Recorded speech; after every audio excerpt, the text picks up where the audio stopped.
বাম চোখটা হার ফরফর করছে রে, মনে হচ্ছে কিছু ভালো হতে চলেছে। ধর এটা ধর তো, ওখানে বেশি কথা বলবি না, ঠিক আছে? মাই নেম ইজ গুরু। কি বলছিস বল? হ্যালো স্যার, আমি পাইপ ইন্স্যুরেন্স থেকে এমন বলছি। পাইপ ইন্স্যুরেন্স না, লাইফ ইন্স্যুরেন্স। আরে হইলো ওই তুমি হাতে বেশি জানিস, কানে নিচে তো বলিসনি। হ্যালো স্যার, আমি পাইপ ইন্স্যুরেন্স, হ্যালো স্যার, আমি লাইফ ইন্স্যুরেন্স থেকে এমন বলছি। আপনি লাইফ ইন্স্যুরেন্স করে নিন। ফায়দা বল, ফায়দা। আরে স্যার, এটা প্রচুর ফায়দা, আপনি বললেই টাকা পাবেন। ঠিক আছে, আজ তাহলে যা, যেদিন আমি মরবো সেদিন তো ওটাকে নিবো। শুনতে তো, আরে বাড়া তুই মরলে আমাকে ডাকবি কি করে বে? তো আমি মরে গেলে আমি টাকা পাবো কি করে বে? আরে স্যার, আপনার পরিবার পাবে। ওকে। হ্যাঁ, ভেবেলা তুমি মোটরসাইকেল চালিয়ে যাচ্ছো, তারপর তোমার টাকা তলে গুপরে আলো, তুমি টাকা পিছলে পড়ে যা, মরে গেলে। প্রথমত আমি কোনো জায়গায় যাব না, আর দ্বিতীয় কথা আমার কাছে মোটরসাইকেলই নাই।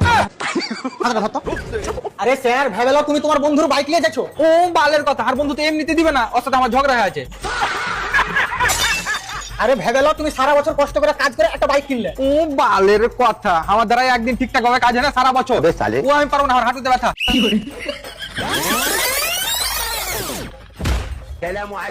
আগে তুই কোনোদিনই মরবি না নাকি?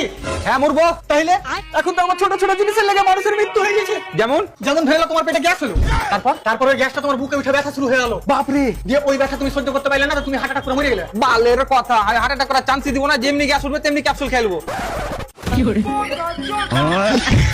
না, এই ইন্স্যুরেন্স ফিন্সুরেন্স করে আর খেতে পাওয়া যাবে না, এই দোকান বন্ধ হয়ে যাবে। লাই কার্ড টালে চল এখান থেকে। রাজমিস্ত্রি কাজ যাবে কি? হ্যাঁ যাবো স্যার, চহার মামা ঠিকাদার আছে।